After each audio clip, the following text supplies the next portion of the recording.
Hello, everyone. We are so happy to be here with you today and present some content to you. I'm Cheryl Cook. You can see my background there.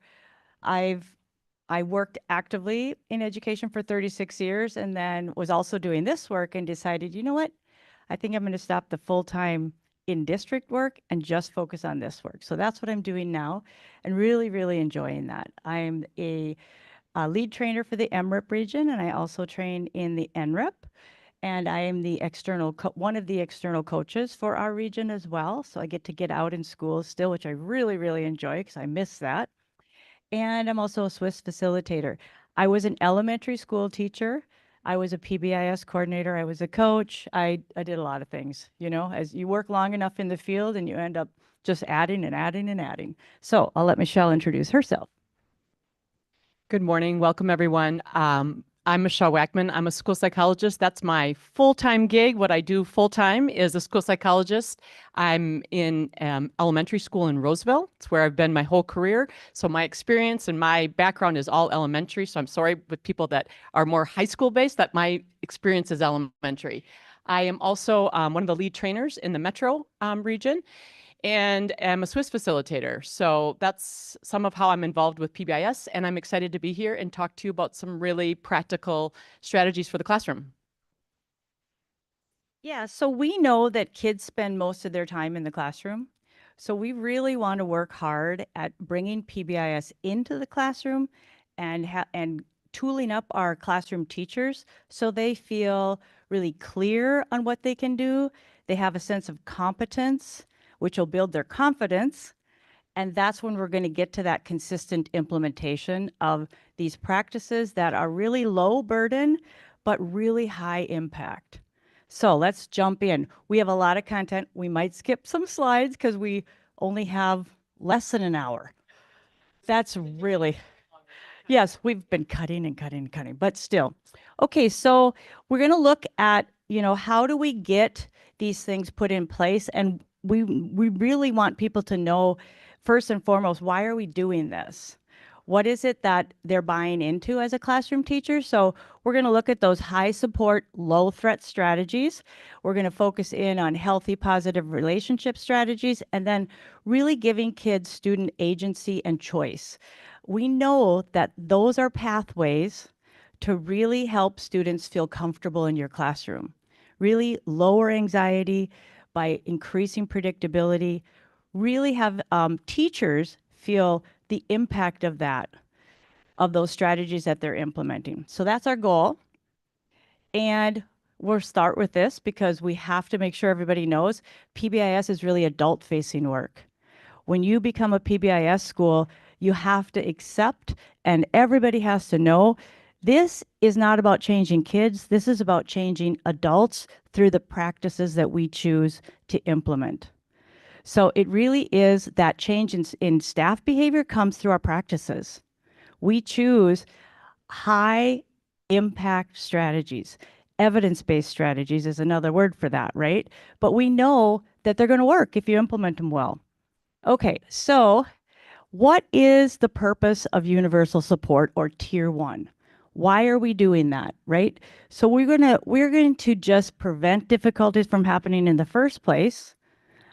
Lots of prevention, prevention, prevention, prevention, right? And we are going to, through our practices, we're going to give all students access to a set of experiences that they will experience day after day after day. An example of that might be we're all going to greet kids at the door. So that experience of being greeted at the door is going to make them feel a certain way. And if one of our outcomes is kids feel welcome, we're going to get to that by doing things as adults that make them feel welcome. We might change a policy that if you come in late, you're going to get a slip. You're going to be asked to go to the office and get a slip. Oh, you're late again. Go get a slip. That didn't feel very welcoming. So we might de-implement that policy and change that with, welcome, come on in. And we will find out. It's not that we'll ignore the lateness, but we can find that out later, right? The last thing is if we have a solid foundation of tier 1, that's going to help and enable our interventions to work more effectively. First of all, will decrease the need for that. And then secondly, they'll have a good base that they've already experienced because we're going to increase those foundational practices at tier 2 and at tier 3. Okay, support. All right. So, what do I mean when I say we really want to have things in place that are going to enable success to happen for a student? They could be called success enabling factors. Well, we really want to have things that make us feel safe. So, as a student, we call them high support, low threat. And these are predictable environments we're creating where a student feels physically and emotionally safe when they enter a building, right? And that really allows them to make mistakes. It allows them to learn from their mistakes. If that doesn't occur, they're not going to be as apt to try things that might be challenging for them. You might see shutdown behavior, those kinds of things. They might just say, I'm not doing this. You know, we want places where they feel cared about and connected to each other, to the school, to the teachers, to the staff. And that's only going to happen when we intentionally build relationship, when we make that happen. And then lastly, we all like voice and choice, right? As adults, we like that. Kids like it too, and they need it because it helps them build agency. We have too many students coming to us that have no sense of agency, and we want to build that. We want to give them that feeling. Yeah, you do have voice here. You do have choice. So that's what we're going to be talking about. Okay, so why do we prioritize predictability? Well, this is not new stuff, right? We know how the brain operates now. We have a lot of research to support this. And we know that we can do things that are really in collaboration with how the brain works and how it develops. So we want to make sure that we help kids to first and foremost feel safe. Regulation is what helps us to feel safe. We know some kids come in and that window of tolerance for stress is really narrow. They're coming in with one little thing, to us seems like a little thing, it's not to them. And it tips them over, right? So we really need to intentionally do things that are going to make them feel safe, especially emotionally, right? But physically too. We don't have as much control over some of it. We do have a lot of control over how we make them feel safe emotionally, unafraid to make mistakes. Okay, Michelle? I just wanted to flush that out a little bit. What we've done in our school, and a lot of schools have done to get at the regulation piece, is putting in calming corners or regulation stations or whatever you want to call it. But we did that intentionally several years ago. And I think connecting this for staff, the why behind this, was really helpful about this is the necessary first step. And it was interesting. I was just reading in the Midwest PBIS newsletter that comes out. They had featured a school that had, I think they called it a regulation sequence or something like that, and that they had put in for their calming corners. And it was almost identical to what we had done in my building. They had done, I breathe, I feel, I notice, and I move. Those are the 4 things they teach kids that happen at their regulation station. In my school, we had done what zone are you in? What are you feeling? What tool do you need?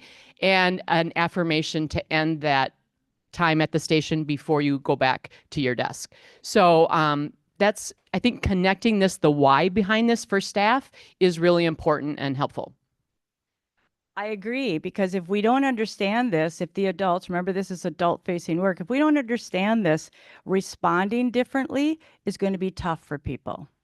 We have to know, why are we responding differently to students than we have in the past? Why are we setting up prevention like calming stations? Students, am I still happening? We teach I'm not, but I'll talk loudly till she comes. We get a different one. Hello? So we take the time when students are calm as calm as they are, to teach them how to use that. And then, and that becomes a pattern. How do I use it? You have to use it a lot so that they know they have to have a lot of practice opportunities that when I have an emotion activated and they need to use this, I know how to do it, right? Okay, so regulate, relate, reason. This comes from the work of Bruce Perry. And, that's the sequence. When we enter a room, we are asking, the brain is asking, we don't know this is happening, but it's asking, are you safe here? It's the first question it asks. What's the pattern? Does anybody care about me here? Am I connected to anybody? Do I feel like I belong? And if I can say yes to those things, now the part of the brain that learns new things, that really takes on new challenges, that solves problems, is freer to do so. If the answer to, am I safe here, is no, I don't feel safe, that's where we stop. Till we feel that way, then we go on. So it all happens, we don't know what's happening, but that is what's happening. So we want to make sure we harmonize and prioritize predictability, because that is what's going to make people feel safe. They're looking for that pattern, right? All right. So that image comes from Conscious Discipline. Thank you, Becky Bailey, for letting me use that. But we need to teach expectations across our school because it's developmentally appropriate to do so and relevant to do so. Why? Because this is what we know now. This is not new stuff, but we need to make sure everybody understands this. The part of our brain that governs our behavior takes a long time to mature. We need to help kids out. Here's what it governs. Impulse control. Think before acting. Now think of behaviors at your school as I'm going through this. Planning and prioritizing, to set and meet goals. Task initiation, to take action to get started on tasks. Working memory, keep key information in mind while using it. Emotional control, process feelings effectively. Self-monitoring, self-aware of how one is doing in the moment. Flexible thinking, adjust behavior to unexpected changes. Organization, keep track of things physically and mentally. Now think of students.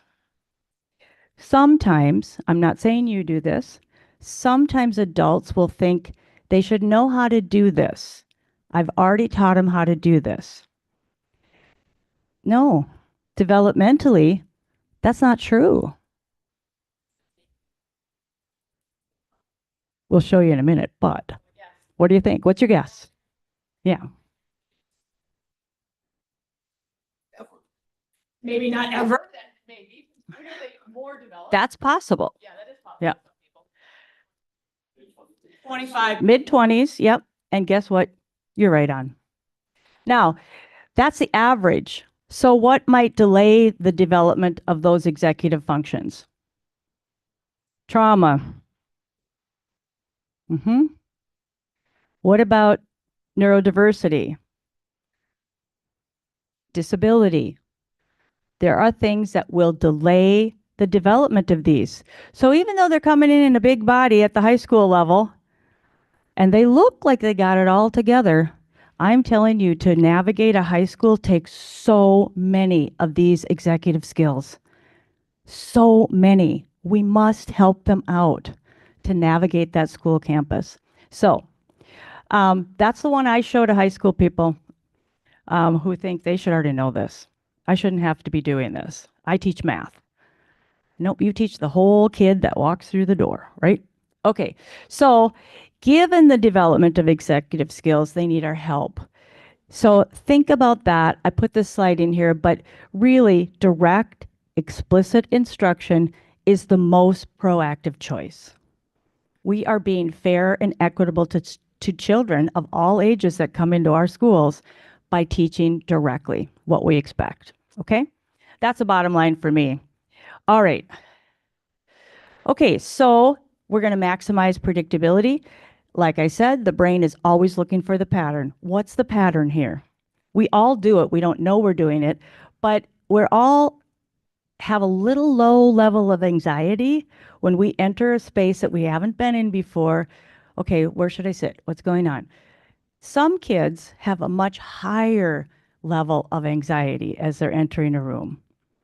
And so we don't know their level of anxiety unless they show us right away, because they might through their behavior. But um, we need to make sure the patterns, we give them the pattern. We show that routine. We go over it. We let them practice it. And that, there's two things they're looking for: predictable routines and predictable adult behavior. So if I'm in this class and this adult treats me this way, and I go to the next class and I do the very same thing, and I get a really different response from that adult, whew, anxiety goes up because I thought I knew the pattern, but it's different in this room. So we have to think about that. We really want to lower anxiety, and that helps give them that felt sense of safety. And we can do that through two things: predictable routines, they know the routine, and predictable adult behavior. Those are two goals of PBIS. And I would add certain neurodiverse brain types are even more pattern seeking. It's good for all brains, but certain neurodiverse brains are even more pattern seeking. So it's even more important for those kids.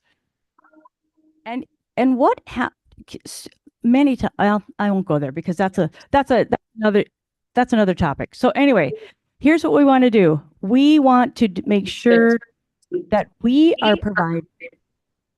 Do you hear that? Okay, sorry. We want to make sure that we're providing predictable routines, and we do it in a way that we'll talk about in a little bit. But we want to make sure that as adults, we're on the same page around how we are going to interact with students,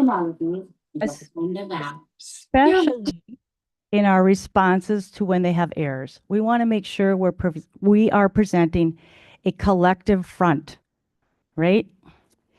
And then here's what we know makes us feel safer.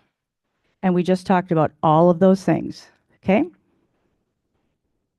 All right. So let's talk about high quality behavior instruction. PBIS is an academic approach to discipline. Everybody say that with me. PBIS is, oh, come on, I can't hear you now. PBIS is an academic approach to discipline. Adults must know that when they're coming in to training to learn about PBIS. We're going to do things differently. We are going to provide high quality behavior instruction for how we expect kids to behave in our school campus, right? So, what does that mean? Well, let's think about academics and transfer that over to behavior. We're going to teach it directly. Okay? We're going to tell them what we're doing and why we're doing it. We're going to show them how to do it. We're going to model it, just like we do when we teach something academic. We are going to practice it, just like we do for academics, and we're going to reinforce it. Those are the elements of high quality instruction, whether it's academic or behavior. And we want to make sure that kids experience that. Remember, our practices give them experiences. It's the experiences that are repeated over time that bring us to our outcomes. They don't get those experiences, we're not going to get to our outcomes. Okay? So how do schools do that? Well, first of all, they really get organized and create a teaching system. It has several components, starting with the teaching matrix. There's an example of one. The team gets together and they create a draft, they bring it out to the staff all looks at it, put in their ideas, and then we adopt it. This is your planning tool for what you're going to teach in all of the shared non-classroom locations. Okay? From this, you are going to, these are just some examples. You're going to, oh, wait, okay, yep, this is the non-classroom locations. And then we're going to do the classroom matrix. How many of your schools have a classroom matrix? Every teacher has one. Okay, good. So we're going to do that within the routine. So we're going to take our school-wide expectations and we're going to say, let's say they're safe, responsible, and respectful. Those are common ones. How are you going to show safety entering the classroom? How are you going to show safety when I'm teaching, when you're working with a partner, as we're ending class? How are you going to do those things? So you're going to positively state the behaviors that you as a teacher expect, and then you're going to teach them. And I do this with students. When I was teaching, I did this with my kids because it's powerful to do it with your kids. We had our middle schools and high schools doing it with student input, which was interesting because they had, 6 classes of math or whatever. But they did it very strategically and it worked out really well. That helps kids to say, oh, yeah, this is how we want to treat each other here. This is how we want to be treated. It's really a powerful tool. And then we, taught it, modeled it, practiced it, and that's what we reinforced. When we saw it happening, we reinforced it. Okay. So when we're providing feedback, we do this in academics, so we do it in behavior because we're taking that academic approach. We provide feedback in 2 ways. We start with positive feedback, right? When we see it happening, we acknowledge that. We recognize that the student is using what the expected behavior. And that comes through the recognition system that your school develops. So you train everybody on how to give behavior specific praise and how to do it well, because that's a really well known evidence based practice. And sometimes that's paired with a concrete symbol, which could be a little ticket. Some schools, no, they're not into that. They still give the behavior specific praise. Concrete symbols strengthen the reinforcement. We feel that when we get our paycheck. And when we don't get it on time or something, we feel like, wait a minute, I earned that. Where's my paycheck? So you, so it's really important that you provide the high levels of positive feedback. We do that for academics, right? When I taught the 2 vowels go a walking, the first one does the talking, and I had that reader do it. I'm like, yes, you got it. You did the long vowel sound. Way to go. I was all over that with positive feedback. We do the same thing for behavior. So those are the steps for behavior specific praise. They're easy, they take very little time, and they're powerful. If we had every adult just doing this, think of the impact that we could have on student behavior. What does this make a student feel like when they get this praise? When they get this specific type of praise, how do they feel? How do you feel when you get it? I know how I feel. When Lauren sends me something in the mail that says, we appreciate your I feel great. I pin it up in my little home office. I feel great about that. I need that. Truthfully, we're wired for that. We all need that. Whether we know it or not, we need it. Ooh, the dopamine just rushed out of my brain, right? We need it. We're built that way. We must have a feeling change happen within a student first. Our first proximal outcome of high quality instruction is how a student feels. The intermediate outcome is how they behave. The long-term outcome is those outcomes that you have way over here. I'll be a productive member of society. That's not going to happen if they don't feel appreciated first. It's how we feel. That's the proximal outcome, right? Okay. All right, so we also need to provide correction, just like we do with academic instruction, but we do it empathetically. We do it with how that's going to feel.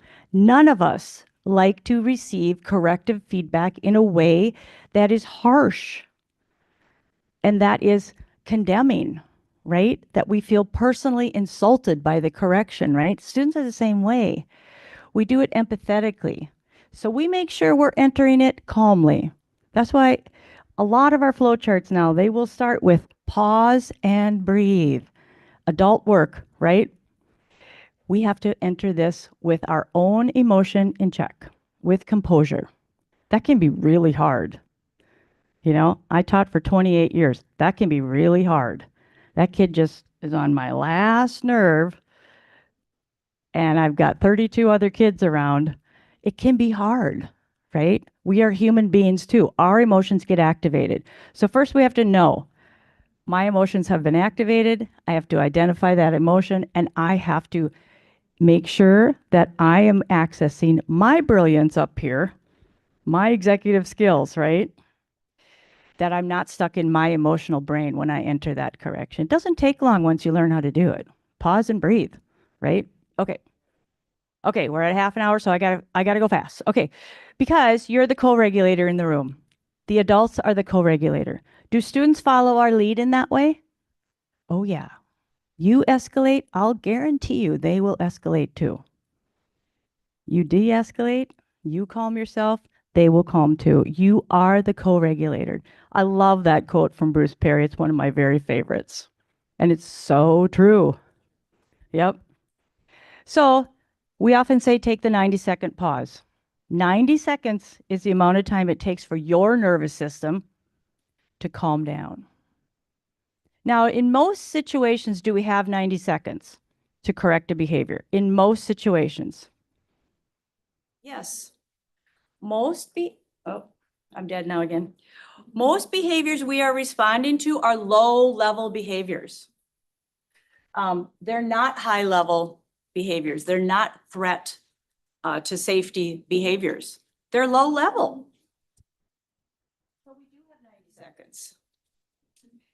If we don't have 90 seconds, if you practice this practice of the 90-second pause, you'll be surprised at how it kicks in for you. You will have a mindset that says, I need to enter this calmly. Even if you haven't done the 90-second pause, it will help you. Just, yep, drive around the block. Yep, that's excellent.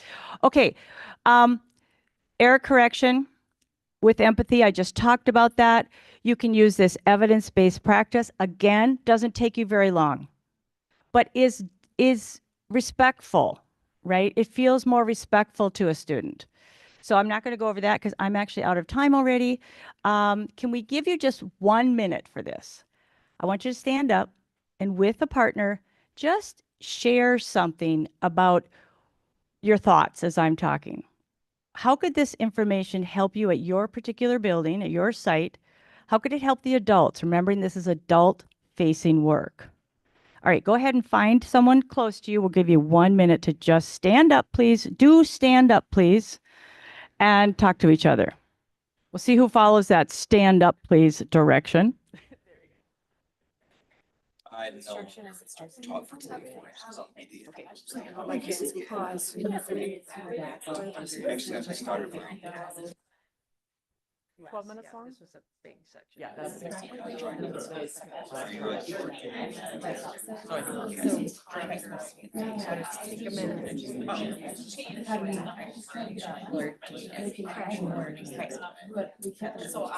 maybe. Maybe will.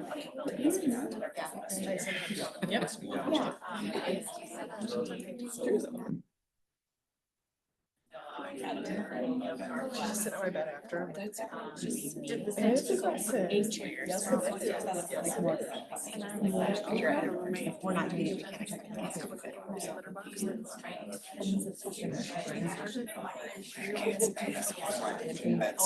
That's the whole thing, right?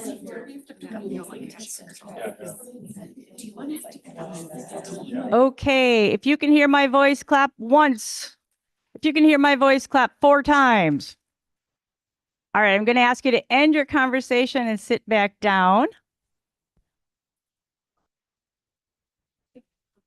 Do we have any brave souls that are willing to share something you talked about?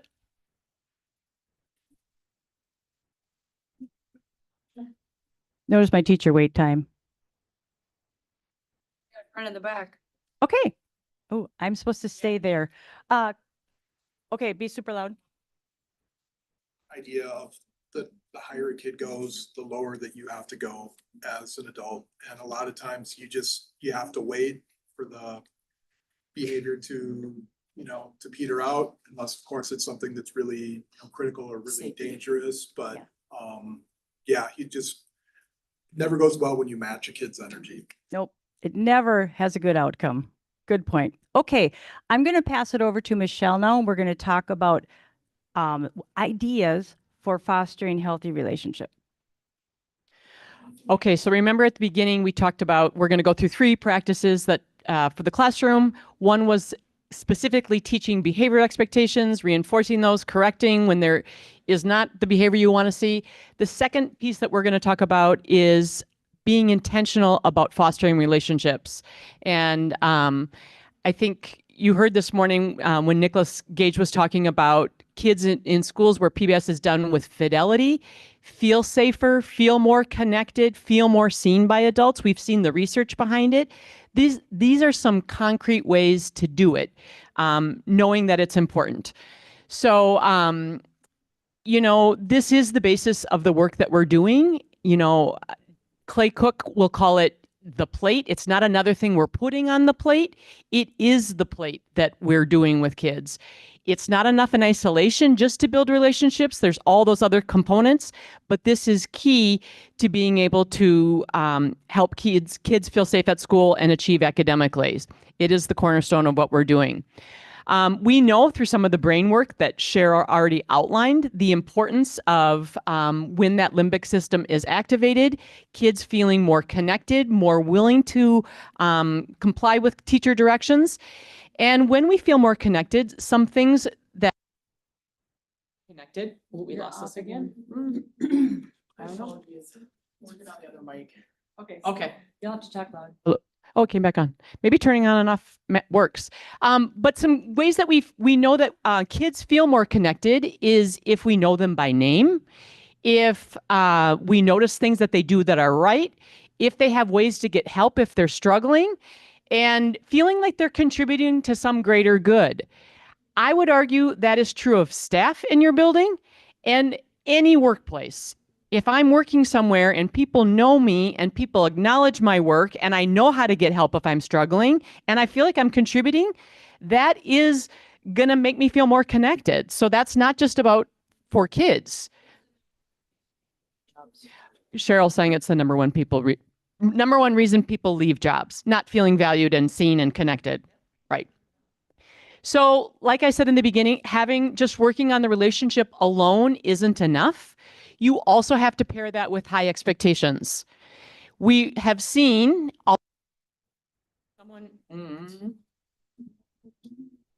hello.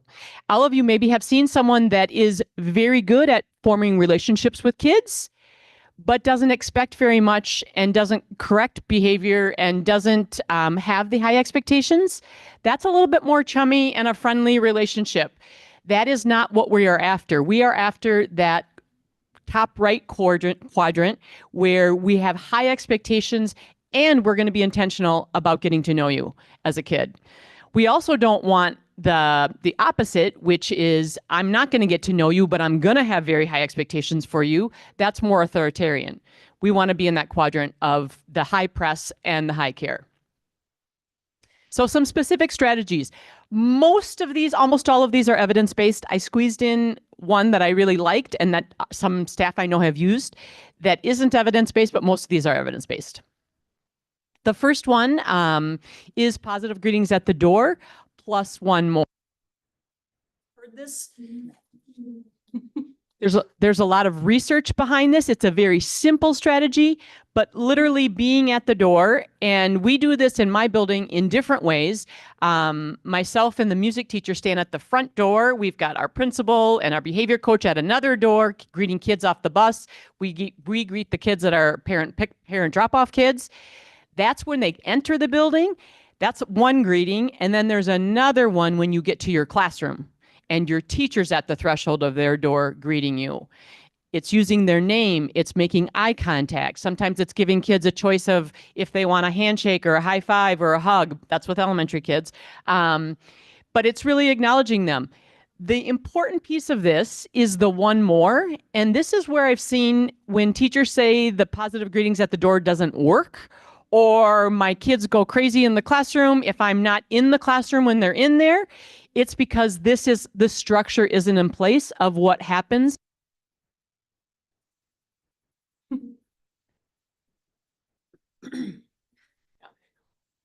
That's on and off. Okay. So this piece is a really important piece of the positive greetings.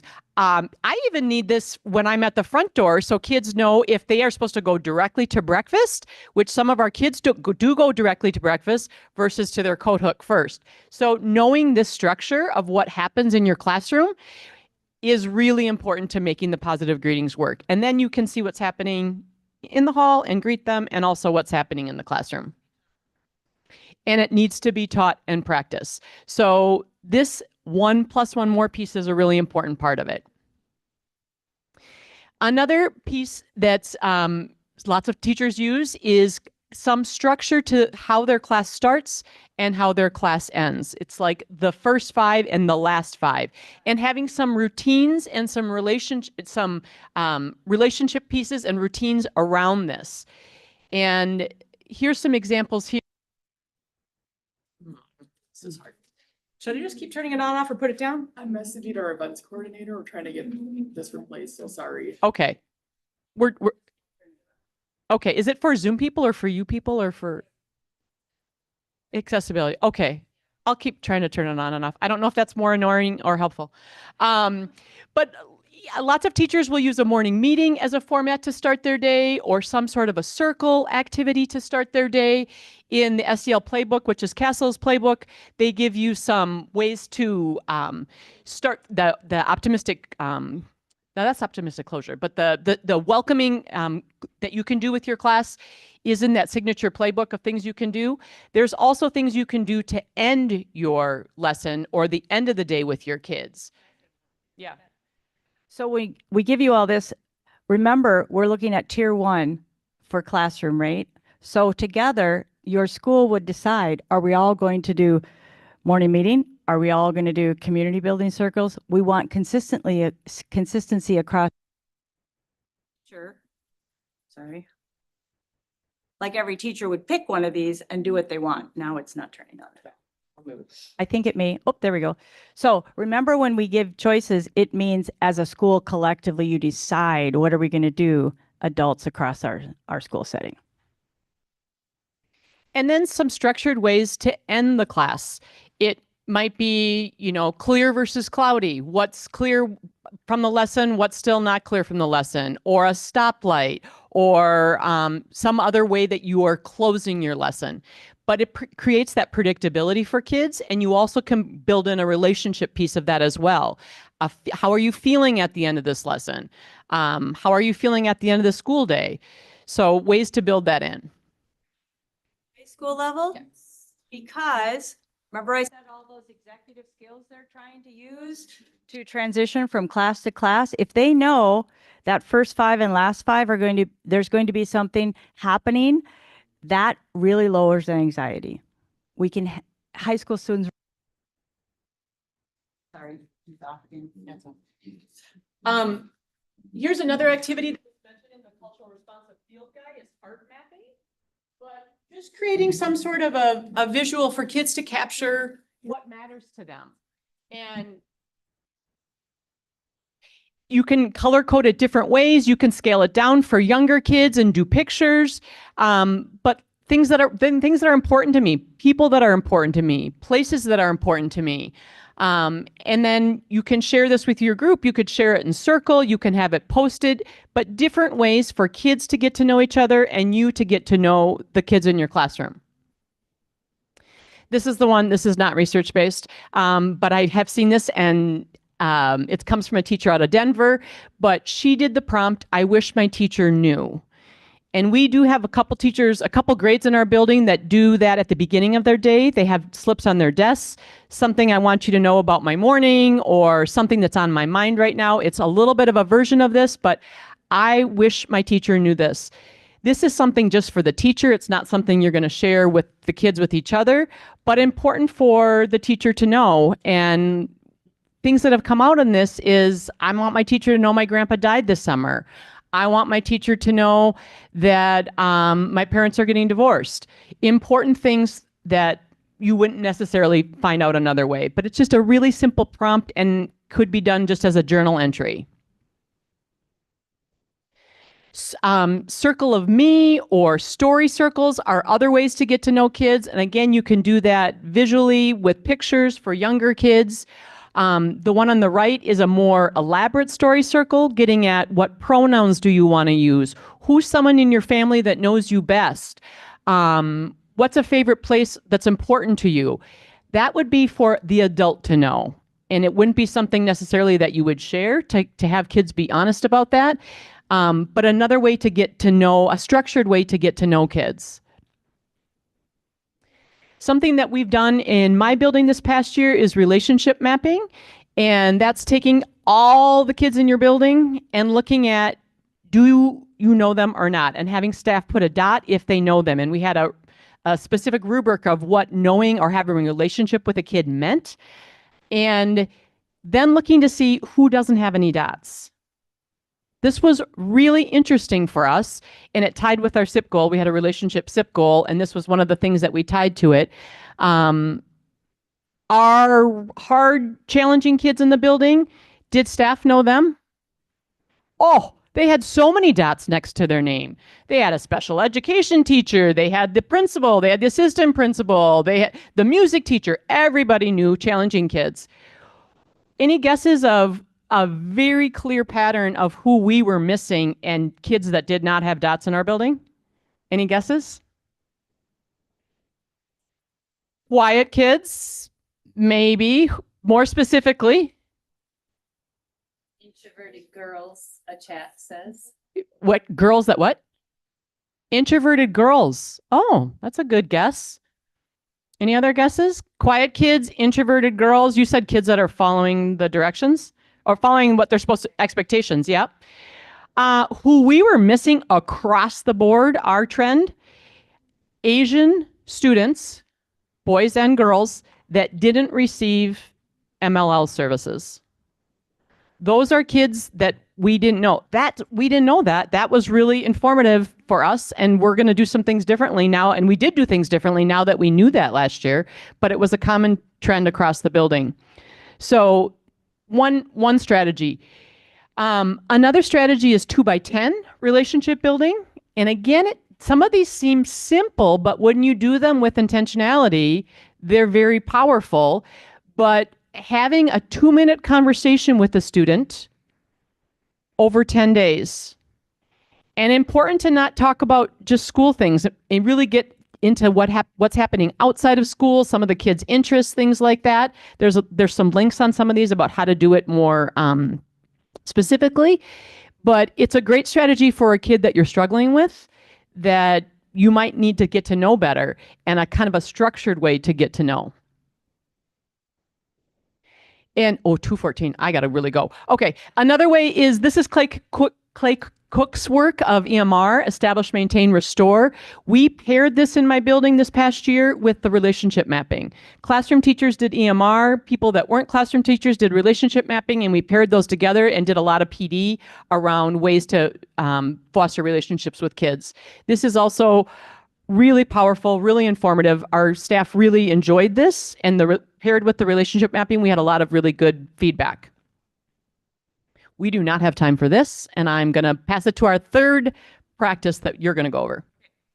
So this is going to be fast, but just to let you know, Michelle and I have tried all the things we've talked to you about. We've tried with kids, and they really do work. They have significant impact. Now, the last one is really fostering student agency and choice. This is so important right now where we're at societally with kids in really fostering their sense of agency.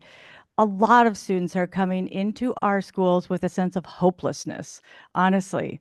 And so we have the ability and the opportunity to help foster that sense of agency. So what can we do? Well, we can do active sequencing in choice and opportunities to response, and both of them are evidence-based. So when you think about what does that mean, we have a whole link that you can go to, but really it's talking about how we are preparing things in our planning and then presenting them out to students. So they're not new things, task interspersal, behavioral momentum, anticipatory set, gradual fading. We as teachers know about those really well with academics. We want to do the same thing when we're talking about a social emotional skill that we want to put in place for them. Having that choice of offering choice. We know all about these things, but we want to specifically put them in place for social emotional behavioral in that realm of the child, right? So I'm not going to go into the link. You know this well for academics, but think about what happens if we shift that over to how we work with behavior. It's huge, right? It really is huge. It is the plate, as Clay would say. So here's some more about opportunities to respond, what it is, and how to do it. And we don't have time to do that, unfortunately. And the last thing we're going to talk about is we are in a field that demands that the adults in the school have a high degree of emotional intelligence. It is the number one factor to how successful you're going to be as a teacher. I don't care if you know content really, really well. If you don't have this, because you're working with kids who do not have their emotional intelligence developed to the point where they're going to behave the way you would like them to, you have to have this as a teacher. The number one reason that teachers leave the field is due to this. And some people are Yep. naturally better at it than others. Yep.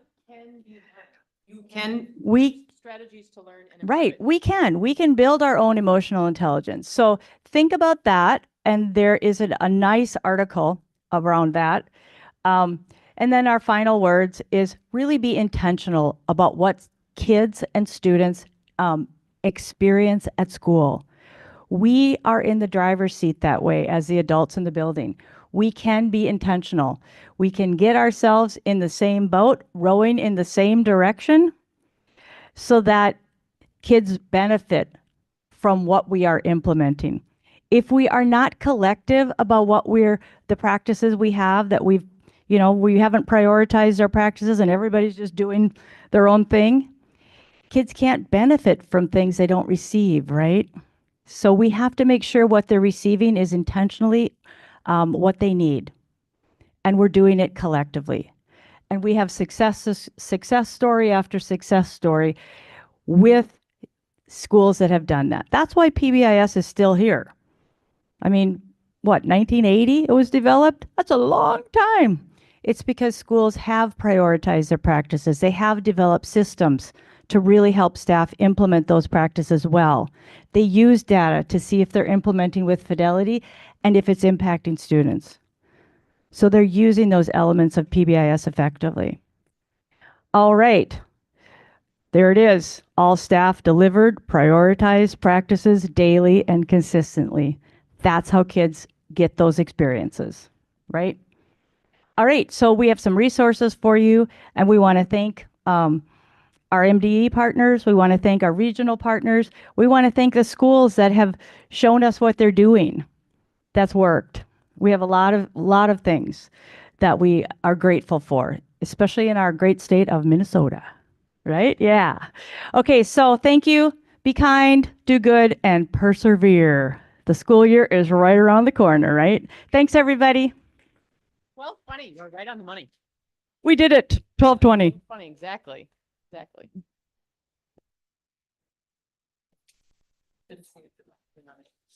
There wasn't anything on the chat that we were supposed to address, was there? The recording has stopped. We don't have to worry now. Okay, good. One quick thing, that you did great. Oh, Oh, thanks. Okay. Okay. Nice job, guys.